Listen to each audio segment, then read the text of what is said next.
KPCC പ്രസിഡന്റാകാൻ കോൺഗ്രസിൽ വടംവലികൾ. സണ്ണി ജോസഫ് മന്ത്രിയായതിനാൽ പുതിയ അധ്യക്ഷനെ ചുമതലപ്പെടുത്തുമെന്ന് ഹൈക്കമാൻഡ് തീരുമാനം. വി.ഡി. സതീശൻ, കെ.സി. വേണുഗോപാൽ, രമേശ് ചെന്നിത്തല വിഭാഗങ്ങൾ അണിയറയിൽ വടംവലികൾ ശക്തമാക്കുന്നു.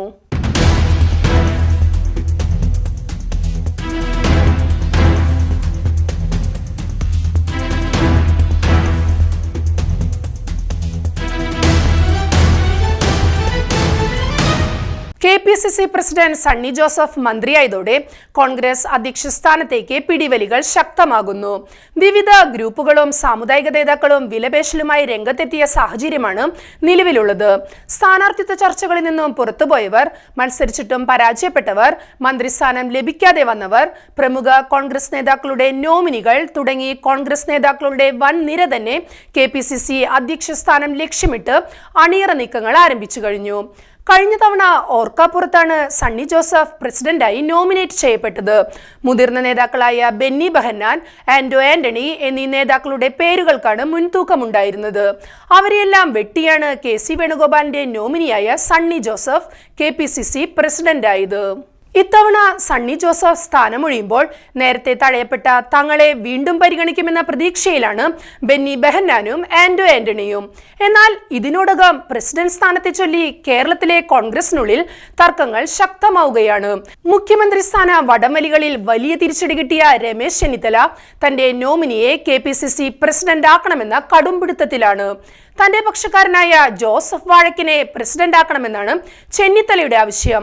അതോടൊപ്പം മന്ത്രിസ്ഥാനം വീതം വെപ്പിൽ തഴയപ്പെട്ട ചാണ്ടി ഉമ്മനെയും മാത്യു കുഴൽനാടനെയും പരിഗണിക്കണമെന്ന ആവശ്യവും ഹൈക്കമാൻഡിന് മുമ്പാകെ എത്തിയിട്ടുണ്ട്. അതുപോലെ തന്നെ മുതിർന്ന നേതാവ് കെ.സി. ജോസഫിന്റെ പേരും ഹൈക്കമാൻഡിന്റെ പരിഗണനയിലുണ്ട്. കോട്ടയം ഡി.സി.സി പ്രസിഡന്റ് ടോമി കല്ലാനി, അരുവിക്കരയിൽ പരാജയപ്പെട്ട വി.എസ്. ശിവകുമാർ എന്നിവരും അധ്യക്ഷ സ്ഥാനത്തിനായി രംഗത്തുണ്ട്. കോൺഗ്രസിലെ ഗ്രൂപ്പ് നേതാക്കൾക്ക് പുറമെ മതസാമുദായിക സംഘടനകളും ഇതേ ലക്ഷ്യത്തോടെ രംഗത്തിറങ്ങിയിട്ടുണ്ട് എന്നത് കൗതുകത്തോടെയാണ് രാഷ്ട്രീയ ലോകം വീക്ഷിക്കുന്നത്. അതേസമയം ലോക്സഭാംഗമായ കൊടിക്കുന്നിൽ സുരേഷ് പ്രസിഡന്റ് സ്ഥാനത്തേക്കുള്ള തന്റെ താല്പര്യം പരസ്യമാക്കി രംഗത്തെത്തിയിട്ടുണ്ട്. ദളിത് വിഭാഗത്തിൽ നിന്നുള്ള ഒരാൾ ഇതുവരെ കെ.പി.സി.സി അധ്യക്ഷനായിട്ടില്ലെന്ന വാദമുയർത്തിയാണ് അദ്ദേഹം അവകാശവാദവുമായി രംഗത്തെത്തിയിരിക്കുന്നത്. മല്ലികാർജുൻ ഖാർഗെയെ ഇതിനോടകം കൊടിക്കുന്നിൽ കണ്ടുകഴിഞ്ഞു. കെ.പി.സി.സി പ്രസിഡന്റ് സ്ഥാനം ലക്ഷ്യമിട്ടല്ല ഖാർഗെയെ സന്ദർശിച്ചതെന്നാണ് കൊടിക്കുന്നിൽ പ്രതികരിച്ചതെങ്കിലും കേരളത്തിലെ കോൺഗ്രസ് നേതാക്കൾ പോലും അത് വിശ്വസിച്ചിട്ടില്ല.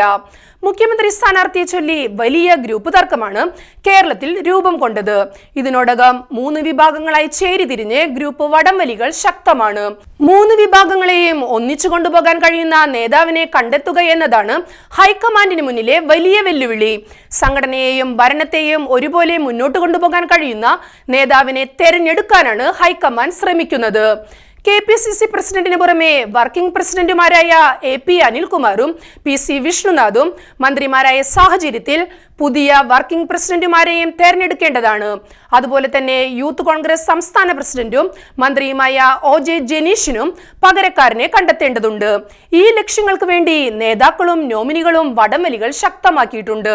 യൂത്ത് കോൺഗ്രസ് അധ്യക്ഷ സ്ഥാനത്തേക്ക് ബിനു ചുള്ളിയിലിനെയാണ് കെ.സി. വേണുഗോപാൽ പക്ഷം ഉയർത്തിക്കാണിക്കുന്നത്. കൂടാതെ 5 ഡി.സി.സികളിലും പുതിയ പ്രസിഡന്റുമാർ വരേണ്ടതുണ്ട്. മുഖ്യമന്ത്രി സ്ഥാനത്തെ ചൊല്ലി നടന്ന വടംവലികളും രാഷ്ട്രീയ നാടകങ്ങളും കേരളത്തിലെ കോൺഗ്രസിന്റെ കെട്ടുറപ്പിനെ പോലും ബാധിച്ചിട്ടുണ്ട്. അതിനോടൊപ്പം കെ.പി.സി.സി അധ്യക്ഷ സ്ഥാനത്തെ ചൊല്ലിയുള്ള അന്തർനാടകങ്ങൾ പ്രസ്ഥാനത്തിന്റെ പ്രതിച്ഛായയെ ബാധിക്കാത്ത വിധത്തിൽ സമന്വയ പാതയിൽ എത്തിക്കാനാണ് കോൺഗ്രസ് ഹൈക്കമാൻഡിന്റെ നീക്കം.